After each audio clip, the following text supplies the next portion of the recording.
Hello प्यारे बच्चों, आज मैं बात कर रहा हूँ नीट प्रीवियस ईयर क्वेश्चन 31 से। When hydrogen atom is in its first excited level, its radius fill in the blanks of the Bohr's radius. तो आप जानते हैं, अगर आप रेडियस का फार्मूला लिखेंगे तो r n equal to r not n square divided by Z for H atom, मतलब कि hydrogen atom. Z equal to क्या लिखते हैं बच्चों? 1 लिखते हैं जेड बराबर 1। तो यहाँ पर लिखेंगे कि r n directly proportional n का स्क्वायर। तो ग्राउंड के लिए क्या होगा? ग्राउंड ऑर्बिट के लिए होगा सिर्फ एन का स्क्वायर, मतलब 1 का स्क्वायर हो जाएगा। और यहाँ पर हो गया फर्स्ट एक्साइटेड स्टेट। तो यहाँ पर क्या लिखेंगे? 1 का स्क्वायर। यहाँ पर लिखेंगे बच्चों 2 का स्क्वायर, है ना। तो ये हो गया R1 इंटू क्या होगा 4 इजिकल टू R2 हो जाएगा। That is first excited state. First excited state क्या मिलेगा? 4 टाइम्स मिलेगा, है ना। मतलब कि जो रेडियस होगा वो 4 टाइम्स होगा। को डाउट? ओके, तो ये ऑप्शन होगा 4 times. Question number 32। According to Bohr's principle, the relation between principal quantum number n and radius of the orbit r is. मतलब कि n में और r में आपको रिलेशन बताना, तो यही आंसर होगा, है कि नहीं। तो कैसे फार्मूला देखिए, ये क्या फार्मूला लिखा हुआ है। तो 32 को अगर आप सोल्व करेंगे तो r n equal to r not n square divided by Z. So radius जो होगा nth ऑर्बिट का वो n के स्क्वायर होगा और यही होगा n सर। सही है बच्चों।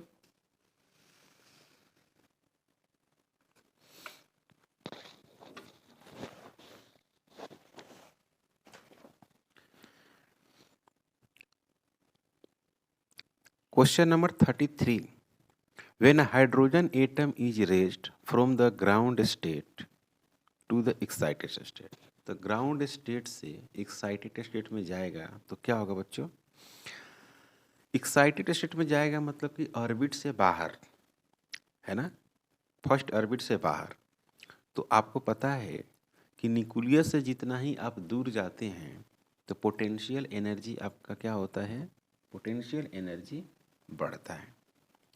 तो जब पोटेंशियल एनर्जी बढ़ेगा तो काइनेटिक एनर्जी जाहिर सी बात है क्या है? घटेगा, है कि नहीं। काइनेटिक एनर्जी क्या होगा बच्चों? घटेगा। और पोटेंशियल एनर्जी क्यों बढ़ेगा? क्योंकि ये भी रेडियस का इन्वर्सली प्रोपोर्शनल है, लेकिन पोटेंशियल एनर्जी निगेटिव होता है और काइनेटिक एनर्जी क्या होता है? पॉजिटिव होता है। अब इसको जरा समझिए।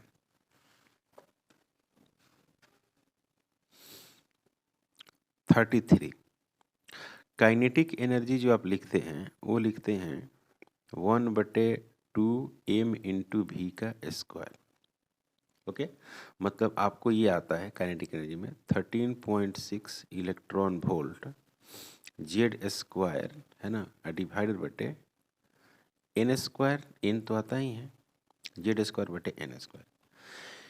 यही होता है काइनेटिक एनर्जी। आपको पता है काइनेटिक एनर्जी जो होता है बच्चों वो पोटेंशियल एनर्जी, टोटल एनर्जी के बराबर होता है, लेकिन पॉजिटिव होता है।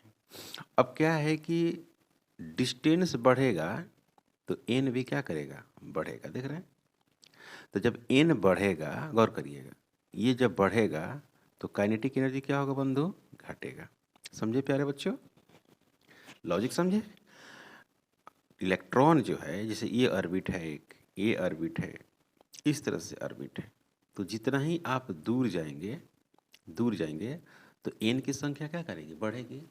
तो ये हो गई काइनेटिक एनर्जी। काइनेटिक एनर्जी आपको पता है कि टोटल एनर्जी के बराबर होता है, लेकिन क्या होता है? उसी के टोटल एनर्जी के बराबर होता है लेकिन पॉजिटिव होता है। अब बात करें पोटेंशियल एनर्जी, तो पोटेंशियल जो एनर्जी होता था वो होता था 2 टाइम्स टोटल एनर्जी, है ना बच्चों, 2 टाइम्स टोटल एनर्जी। तो टोटल ये हो गया कितना, -13.6 electron volt Z square divided बटे एन स्क्वायर। प्यारे बच्चों यहाँ पर आप देखेंगे तो 27.2 आ गया electron volt Z square divided बटे एन स्क्वायर। प्यारे बच्चों हमको मतलब क्या चीज़ से है, हमको पोटेंशियल एनर्जी में अगर देखेंगे तो ये संख्या को देखो, तो ये संख्या क्या करेगी, बढ़ेगी। तो जब ये बढ़ेगी, जितना ज़्यादा ये होगा उतना ये वैल्यूज क्या होगा, कम होगा। तो ये किस में हो रहा है, निगेटिव में न हो रहा है, तो ये उल्टा हो जाएगा, मतलब कि ये बढ़ेगा। समझे बच्चों, क्या होगा, बढ़ेगा। तो इसका मतलब ये हुआ, नाउ पोटेंशियल एनर्जी इंक्रीज। फिर से समझ लो, ये बढ़ेगा तो ये पूरा वैल्यू क्या होगा, छोटा होगा, है ना, छोटा होगा। लेकिन छोटा में किस में है, माइनस में है। तो छोटा जितना माइनस में होता है ना, कोई वैल्यू अगर छोटा है, मान उसका छोटा है और माइनस है, वो उतना ही बड़ा होता है। आप समझ रहे हैं ना, समझ रहे हैं क्या कह रहा हूँ मैं। जैसे कि -2 है और -8 है, तो छोटा इसमें कौन हुआ, इसमें छोटा कौन हुआ, छोटा हुआ -2 ना, वो मैं कहना चाहता हूँ, आप समझ रहे होंगे, है ना। तो ये हो गया आपको potential energy increase and kinetic energy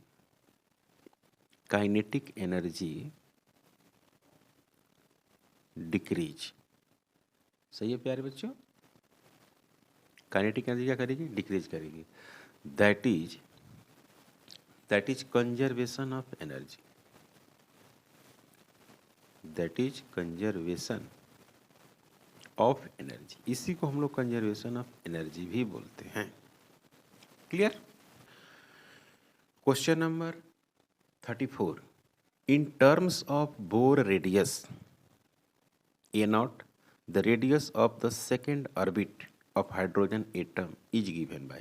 काफी सिंपल है। 34, R is equal to R0 n square divided by Z for H atom, hydrogen atom.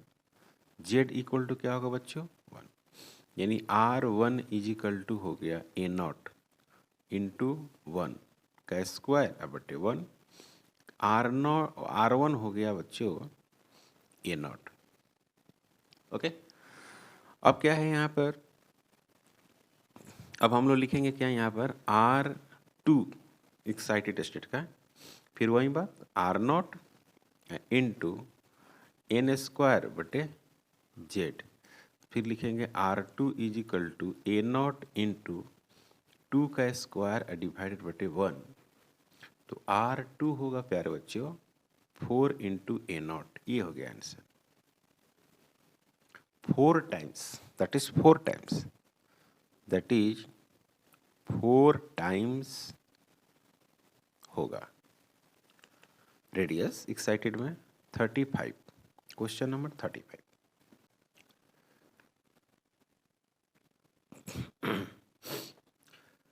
35, the ionization energy of hydrogen atom is 13.6 electron volt। Clear? Following Bohr's theory, the energy corresponding to transition between third and fourth orbit is, मतलब कि third और fourth orbit के बीच आपको energy calculate करनी है। Okay, काफ़ी simple है। सबसे पहले है कि En is equal to -13.6 electron volt Z square divided बटे एन स्क्वायर। तो H एटम है, तो Z इक्वल टू क्या हो जाएगा बच्चों, 1। ओके, तो पहला हमको n इज इक्वल टू 3 पे कैलकुलेट करना है और दूसरा n बराबर 4 पे कैलकुलेट करना है। तो E जो 3 है वो कैलकुलेट करेगा तो -13.6 इंटू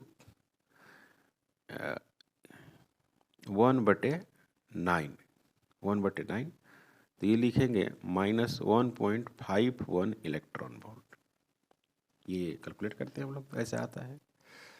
इसको कैलकुलेट करेंगे तो आएगा, और E4 -13.6 इंटू 1/16, ये आएगा 0.85 इलेक्ट्रॉन वोल्ट। अब इसी में से क्या करना है, आपको घटाना है। Now ionisation energy,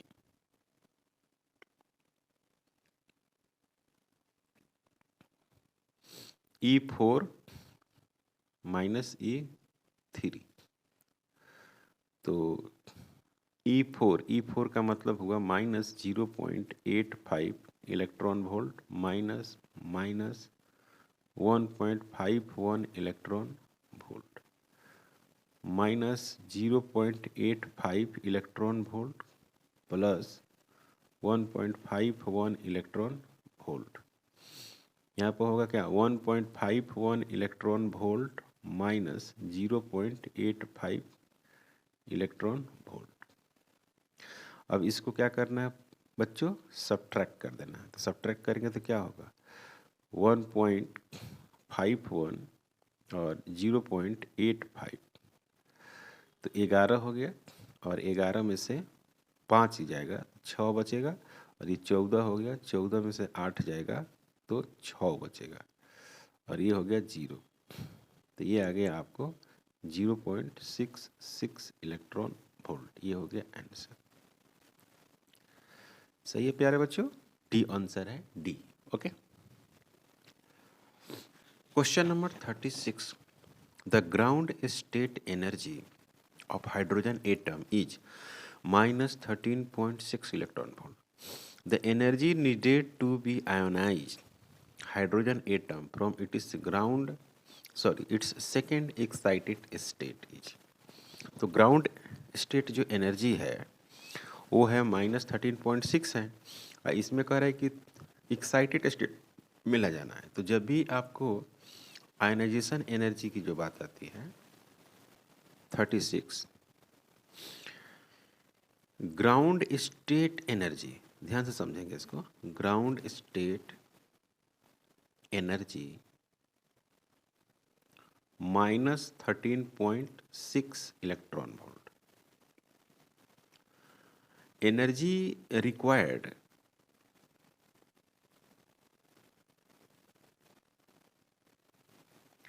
to ionise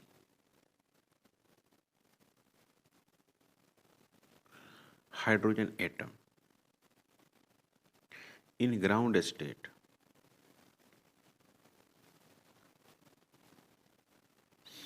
plus 13.6 electron volt. Energy required to ionize hydrogen atom in ground state 13.6 electron volt. इतने एनर्जी की जरूरत पड़ती है ground state. So ionise energy required in second orbit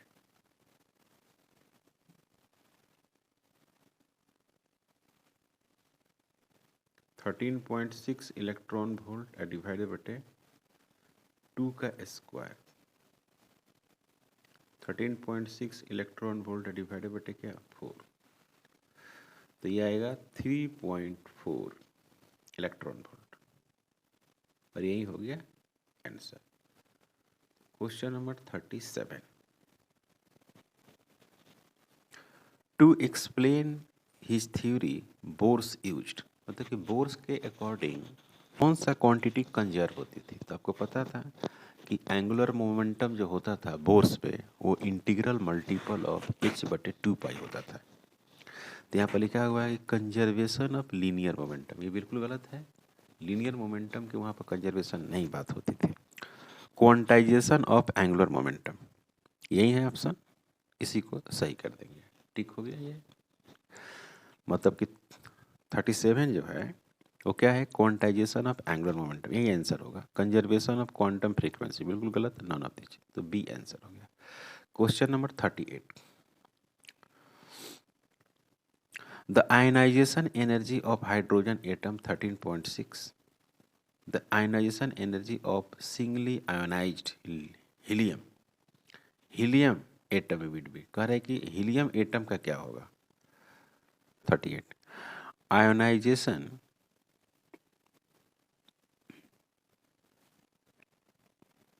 energy 13.6 electron volt. आपको पता है किसके लिए है? हाइड्रोजन एटम के लिए है ना बच्चों, प्यारे बच्चों, ये किसके लिए है? Hydrogen atom ground state. अब यहां पर है कि now for helium plus atom and ground state Z is equal to 1, sorry Z equal to 2। तो ये आ जाएगा एनर्जी 13.6 इलेक्ट्रॉन वोल्ट Z² बटे n² होता है। तो n के बदले तो आपको 1 ही रखना है, तो यहाँ पर लिखेंगे E is equal to 13.6 electron volt into 2 का स्क्वायर बटे 1। तो E equal to 13.6 electron volt into 4, और ये हो जाएगा आपको, अगर इसे मल्टीप्लाई करें तो 6 इंटू 4 24, तो ये हो जाएगा 4 और हाथ में रहेगा 2।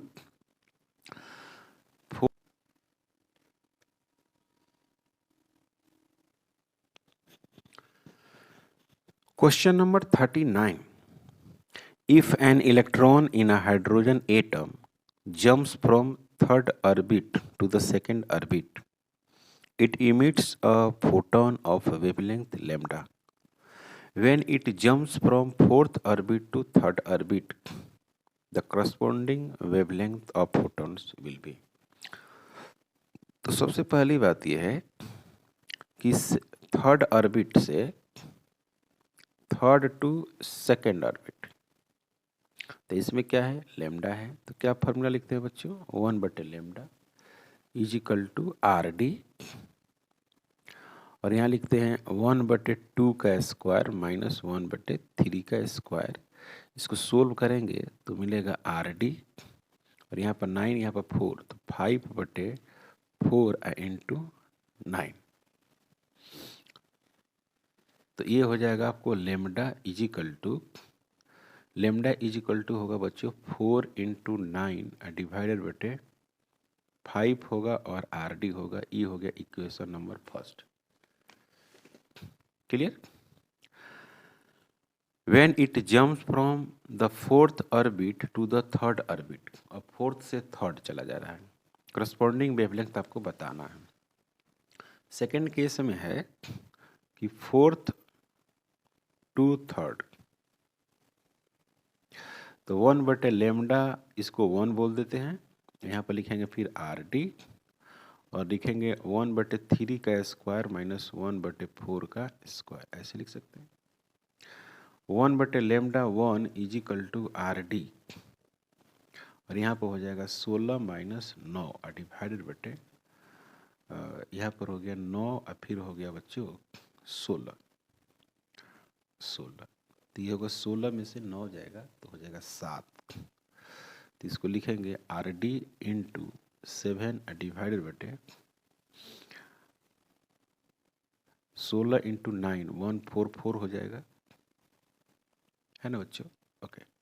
तो लेमडा जो 1 होगा, lambda 1 is equal to 144 divided बटे आर डी इंटू 7, और ये हो गया इक्वेशन नंबर सेकेंड। अब इसमें क्या करेंगे? From first and second lambda 1 divided बटे lambda is equal to lambda 1 divided बटे lambda is equal to 4 into 9 divided बटे 5 into R D. Sorry lambda 1 का वैल्यू लिखना था आपको। लेमडा 1 है 144 डिवाइडेड बटे आर डी इंटू 7, ये वैल्यूज है। और लेमडा का जो वैल्यूज है वो आया है आपको 4 इंटू 9 ये देखिए, ये लेमडा का वैल्यू है, लेमडा 4 इंटू 9, 4 इंटू 9 डिवाइडेड बटे आर डी इंटू 5। तो आर डी से आर डी कैंसिल हो जाएगा और यहाँ आएगा lambda 1 is equal to lambda into 144 और डिवाइडेड बटे 7 इंटू 5 डिवाइडेड बटे 4 इंटू 9, 4 इंटू 9। क्लियर है? हाँ, 4 इंटू 9 हो गया। तो इसको अगर हम सोल्व करें,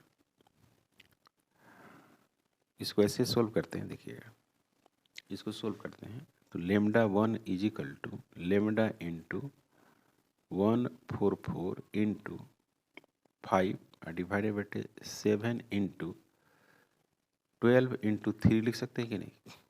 3 के 9, 1 4 से गुणा कर दी, ये कट जाएगा, ये 12 हो गया, और फिर ये कटेगा तो फिर ये 4 हो जाएगा।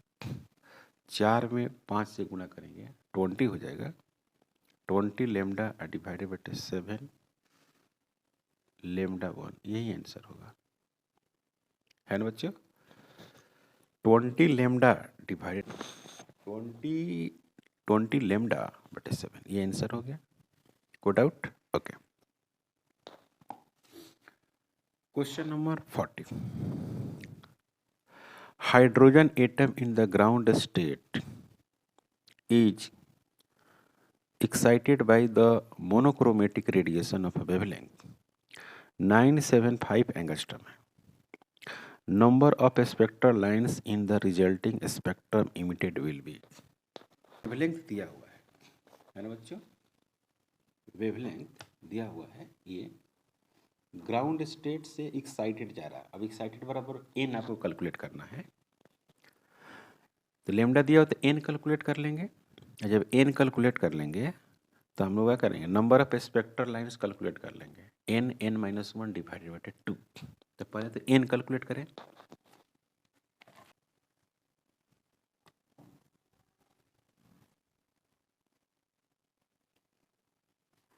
ये दिया हुआ है ना बच्चों? तो ये फार्मूला क्या लिखते हैं, 1 बटे लेमडा, फिर लिखते हैं प्यारे बच्चों आर डी कैलकुलेट करते हैं। ओके, अब आर डी कैलकुलेट करेंगे यहाँ से, सॉरी आर डी नहीं, 1 बटे 1 का स्क्वायर माइनस 1 बटे एन का स्क्वायर, ये कैलकुलेट करना है। ओके, यहाँ पर लिखेंगे 1 बटे 975 एंगस्ट्रम। तो एंगस्ट्रम का मतलब क्या लिखेंगे, -10 लिखेंगे। आर डी का वैल्यू लिखेंगे 1.03 इंटू 10 टू द पावर 7, है ना बच्चों? फिर 1 माइनस एन का स्क्वायर, ऐसे लिख देंगे। सही है? यहाँ तक कोई डाउट? यहाँ तक कोई प्रॉब्लम नहीं है? यहाँ तक कोई प्रॉब्लम नहीं है? अब इसको क्या करेंगे, इसको ऊपर लेकर जाएंगे, तो यहाँ पर लिखेंगे क्या, ये हो ऊपर जाएगा तो 10 हो जाएगा प्लस में। ओके, प्लस 10 हो जाएगा, तो यहाँ पर ऐसे लिख सकते हैं 1000 इंटू 10 टू द पावर क्या लिखेंगे बच्चों, 7 975। कोई डाउट? यहाँ तक तो कोई प्रॉब्लम नहीं है। Equal to 1.03 into 10 to the power 7, यहाँ पर लिखेंगे 1 डिवाइडेड बटे एन का स्क्वायर। सही है बच्चों? कोई प्रॉब्लम नहीं, यहाँ तक कोई प्रॉब्लम नहीं है। अब इसको सोल्व कर दीजिए। आप इसको सोल्व करेंगे तो एन का वैल्यू आएगा, तो एन का वैल्यू 4 मिलेगा। एन का वैल्यू 4 मिलेगा तो number of spectral lines, number of spectral line क्या होगा बच्चों, N minus 1 divided by 2। N कितना है, 4 माइनस 1 डिवाइडेड बाई 2, कैंसिल हो जाएगा बच्चों। तो क्या मिलेगा, कैंसिल होगा तो 2 यहाँ मिलेगा, 3 और 6, यही हो गया आंसर। 40 का होगा, वो क्या होगा, 6 होगा। तो आज का लेक्चर यहीं पे स्टॉप करते हैं, मिलते हैं नेक्स्ट लेक्चर में। अगर आप हमारे चैनल पर नए हैं प्लीज़ सब्सक्राइब करें, शेयर करें। Thank you.